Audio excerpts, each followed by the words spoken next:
Hello students, let's see this question. The question says that if mole fraction of solvent in solution decreases, then which of the following statement is correct? ठीक है, basically अपन क्या कर रहे हैं, एक solute ले रहे हैं और एक सॉल्वेंट ले रहे हैं.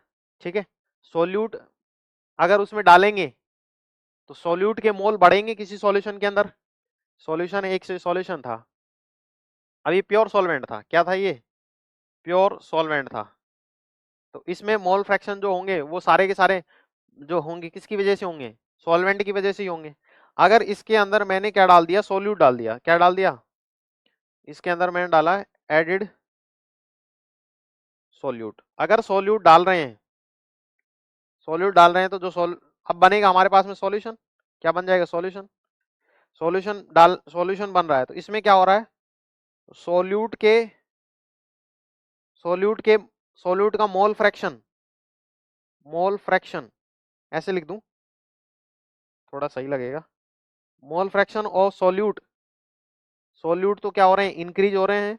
और मोल फ्रैक्शन ऑफ सॉल्वेंट क्या हो रहे हैं? कम हो रहे हैं. ठीक है, सवाल में कह रहा है मोल फ्रैक्शन ऑफ सॉल्वेंट कम हो रहे हैं. मोल फ्रैक्शन ऑफ सॉल्वेंट कम होने का मतलब यह है कि इसमें सोल्यूट डाला जा रहा है, सोल्यूट के मोल फ्रैक्शन बढ़ रहे हैं.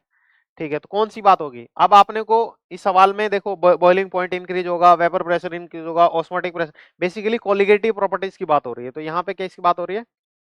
Colligative properties. और आपको पता है कोलिगेटिव प्रॉपर्टीज क्या होती हैं? कोलिगेटिव प्रॉपर्टीज वो प्रॉपर्टीज होती हैं जो बहुत ज्यादा डिपेंड करती है number of moles of solute पे. अगर number of moles of solute बढ़ रहे हैं तो वो कोलिगेटिव प्रॉपर्टीज भी बढ़ेंगी. अब आप जानते हैं कोलिगेटिव प्रॉपर्टीज कौन कौन सी होती हैं? 4 कोलिगेटिव प्रॉपर्टीज जो हमारे सिलेबस में. एक तो elevation in boiling point, elevation in boiling point of solution, solution का बॉइलिंग पॉइंट बढ़ जाएगा. ठीक है, अगर अपन ने सोल्यूट डाला तो. दूसरा, depression in freezing point, freezing point क्या हो जाएगा? कम हो जाएगा. अगर आपने सोल्यूट डाला तो सॉल्वेंट में, इसका फ्रीजिंग पॉइंट कम होगा, और इसमें सोल्यूट डाल दे तो और कम हो जाएगा. Depression in freezing point. इसके बाद में तीसरा है relative lowering in vapour pressure, कह सकते हो relative lowering of vapour pressure, vapour pressure कम हो जाती है. और चौथा जो होता है वो होता है osmotic pressure. Osmotic pressure, pressure क्या होता है? बढ़ जाता है बेसिकली. ये सब बातें हैं, इसको डिटेल में पढ़ना होता है. ठीक है, तो अगर आपके सोल्यूट बहुत ज्यादा बढ़ रहे हैं, सोल्यूट बढ़ रहे हैं तो ये चारों प्रॉपर्टीज बढ़ेंगी. क्या क्या बढ़ेंगी? Vapour pressure of the solution increases नहीं. वेपर प्रेशर क्या होता है? Relative lowering. वेपर प्रेशर कम हो जाता है, तो ये वाली बात गलत हो गई.